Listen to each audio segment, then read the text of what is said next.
puji syukur kunjul lamungan ingkang agung sing wis paring kanikmatan barokah kesehatan marang sedhing apitan yang semebar ing jagat raya. Iya Pak, iya. Ari palungguhan iki saged jumlah aku dadi cange, kowe dadi limbuk. Wayangan nggone piyayi sing kagungan kersa istimewa kaya ngene iki lagi sowan ning laladan nyumput Purwosari Dadatan Ponorogo. Mosok adate piyayi wayangan iki ora bersih desa ya mantu utawa sunatan utawa agustusan. Ya iki bedane piye?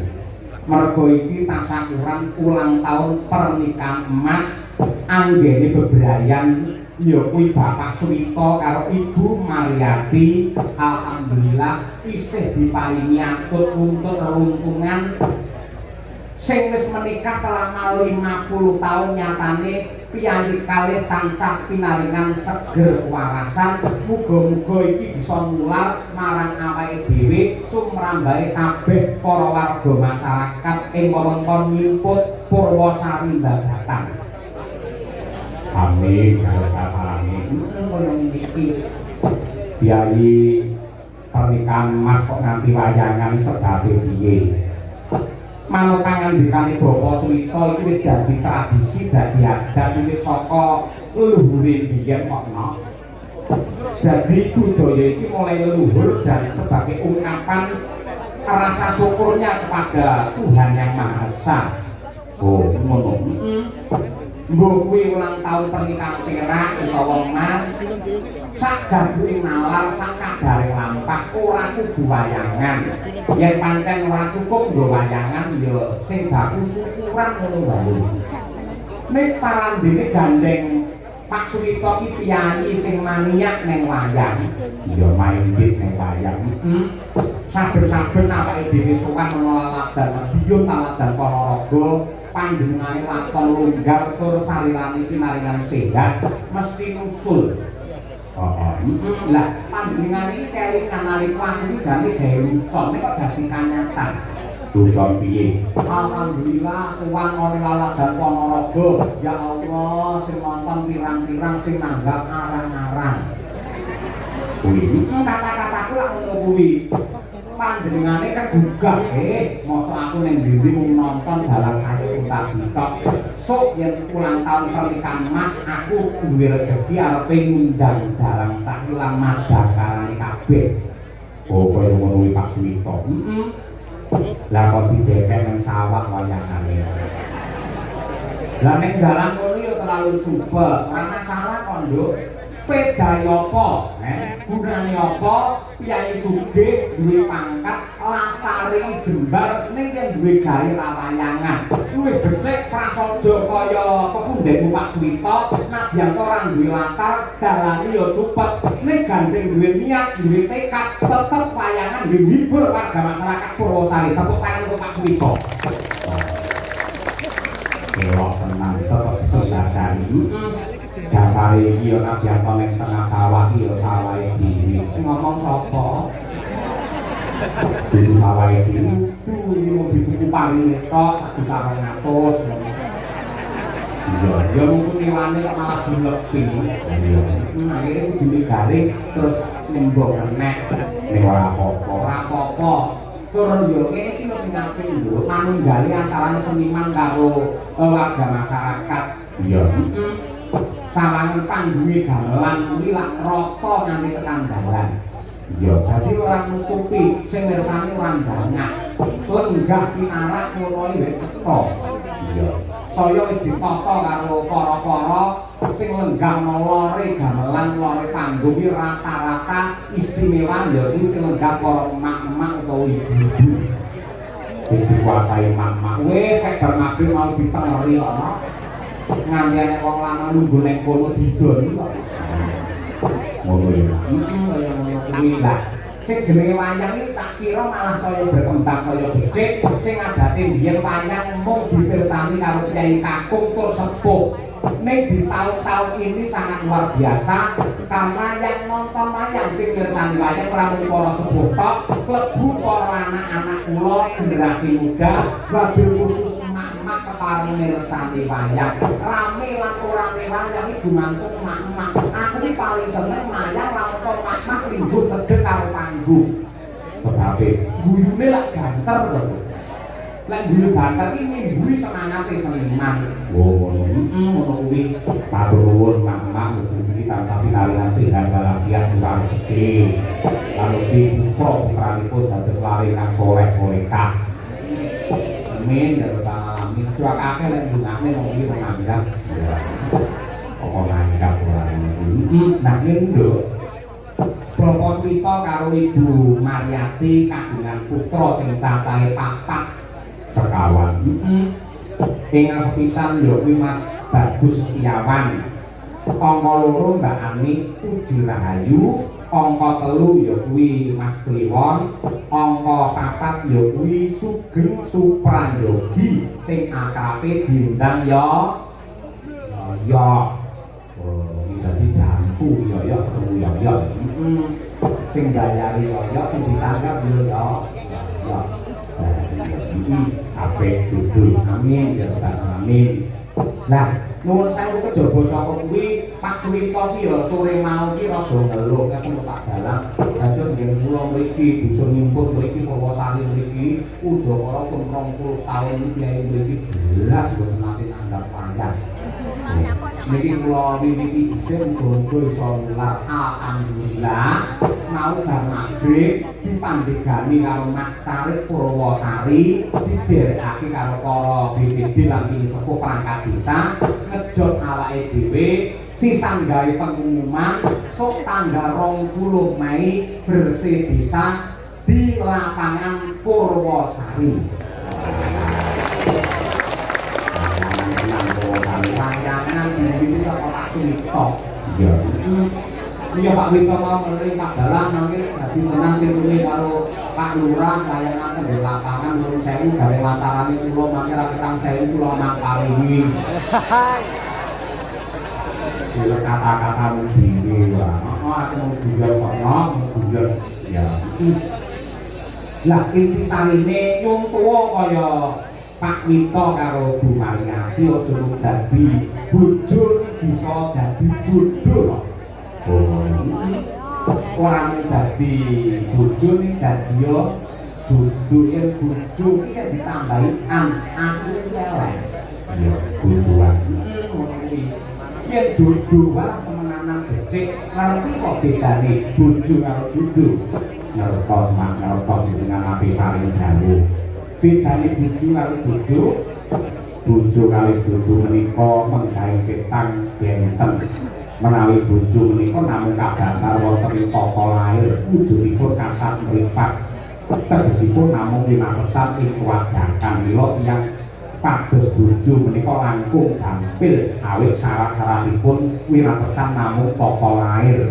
Lanang wadon gelem karo gelem, seneng karo marem, kirine butuh sing ana butuh, sing lanang karep sing wedok moyah.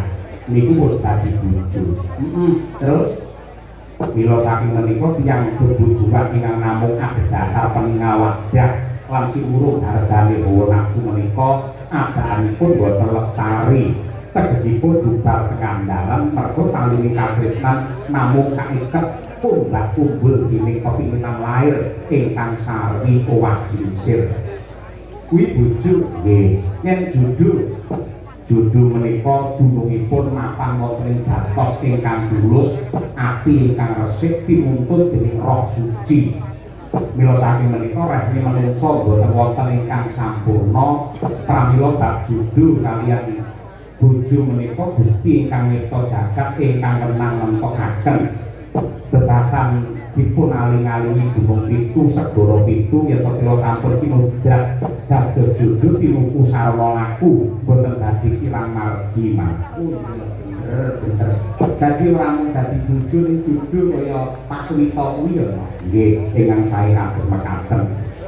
Kula didongake dijeke mugi-mugi keluarga Bapak Suwito, Ibu Mariati, putra wayangipun sedaya wiwit ing ratri menika ngantos pungkasaning jaman tansah mandhayu lan rahayu dipun mindak para sirna mbara daduki tansah pinaringan sehat lahir batin, pinaringan panjang yuswa rezeki kang limpah ruah kebak ing barokah, pinaringan tentrem lahir batin keselamatan donya tekan akhir. Allahumma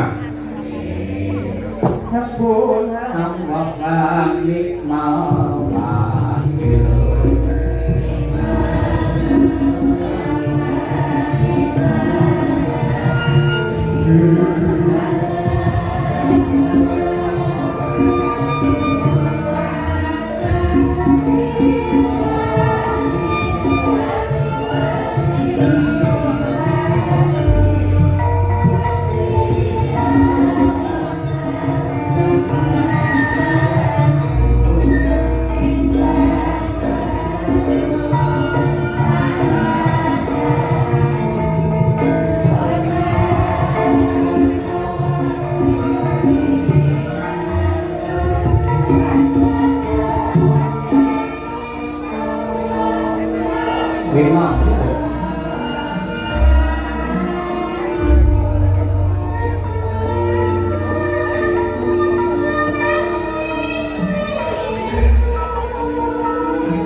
banjur minangka tandha bekti marang Bapa Smita karo Ibu Maryati arep ngaturake tembang apa sing rasi luwih dhisik larase kelok parte barang ngono tembang engko sarung jagung ning ben dibawani dhisik dening Ibu Sukesi Rahayu. Oh, kaya ngono kuwi sadurunge nembang ayo Sukesi matur nuwun karo Pak Suwito Ibu Maryati dongakno supaya panjenengane widodo 10. Ya. Monggo. Sebendalu. Assalamualaikum warahmatullahi wabarakatuh. Saestu dalu menika kula remen sanget lan trenyuh ningali kawontenan keluarga besar Bapak Smito kaliyan Ibu Maryati ingkang dalu menika genep usia pernikahan ingkang ping 50 tahun. Ulang tahun pernikahan Mas. Muga-muga ulang tahun pernikahan Mas iki iso musine awake dhewe ya, Pak. Muga-muga awake dhewe iso nganti 50 tahun Ibu Maryati ngono lho, Pak. Insyaallah. Nanti ora ngerti lho soal iki. Yune pancen ngono ning rawani janji iki streaming kok. Yen nanti didatani kok buka singgih karo Pak Samyo kok ngono romantis. Bare sok akhir-akhir nanti ora ngerti ya lho iki. Amin, amin, amin, begini, amin. Pramila dalu menika kula nyaturaken kembali punapa Sarung jagung. bawane napa mboten. Yo kompleks sak bawani pisan ngono kuwi. Bawanipun Monggo saged gandang kula kanjeng saged utawi asmara ndono nderek kaliyan Sukesi kula numanun kalih panjenengan mergo kula pun kondang dalang sing paling wedi karo bojo kula niki. Ya. lho panjenengan dangaken Pak Dalang. Ya. Wong sampeyan ndang yen lanang mboten manut kali bojo niku bahaya. Lanang mboten manut kali bojo itu. Mergo lek boten iso-iso mungkin iso ngono nggih. Wong lanang ndi akhire ya aneh-aneh ngono iku. Lah, kula niku nggih saestu niku.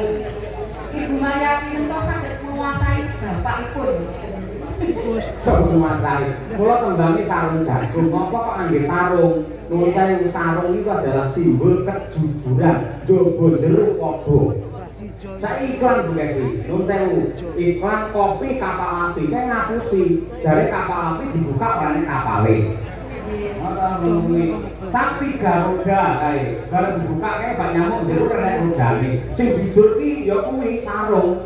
Cak gajah duduk, buktine sarung dibuka enek laline ya.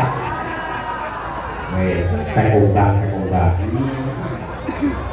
Ini pemanasan Pak Garing.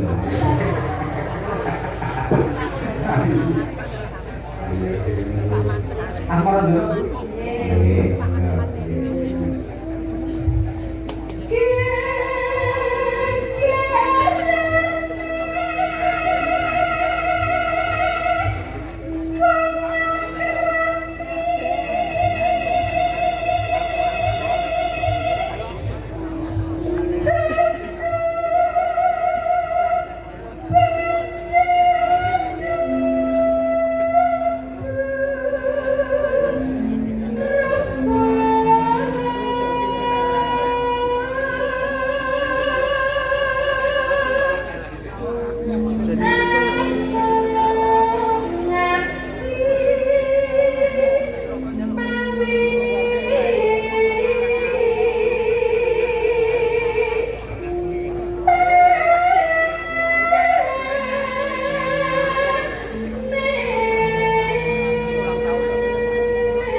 Tembang menika dipaturaken dumateng Bapak Kepala Desa Purwosari.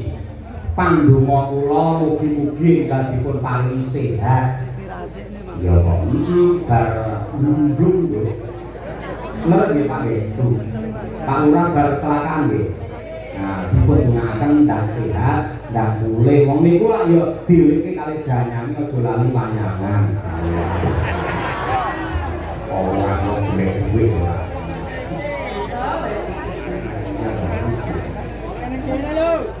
Sudah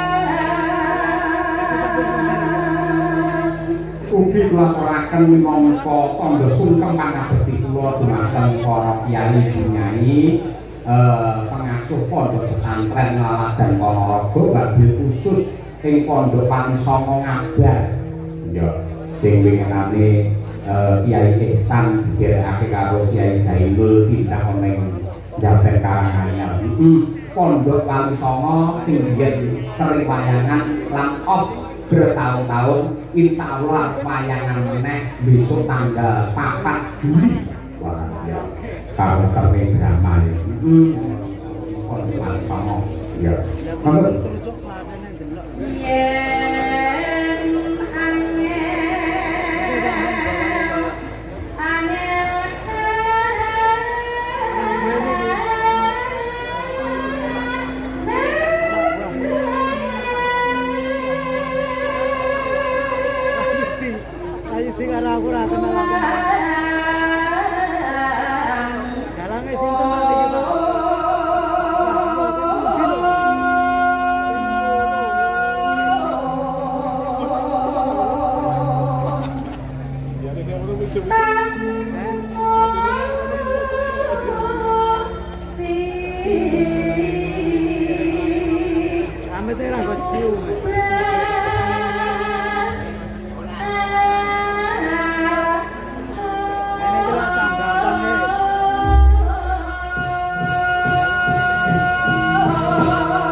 matur sembah nuwun monggo lajeng sarung jagungipun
Gunung Wilujeng sekolah wis katur tembang klasik sarung jagung karya sang maestro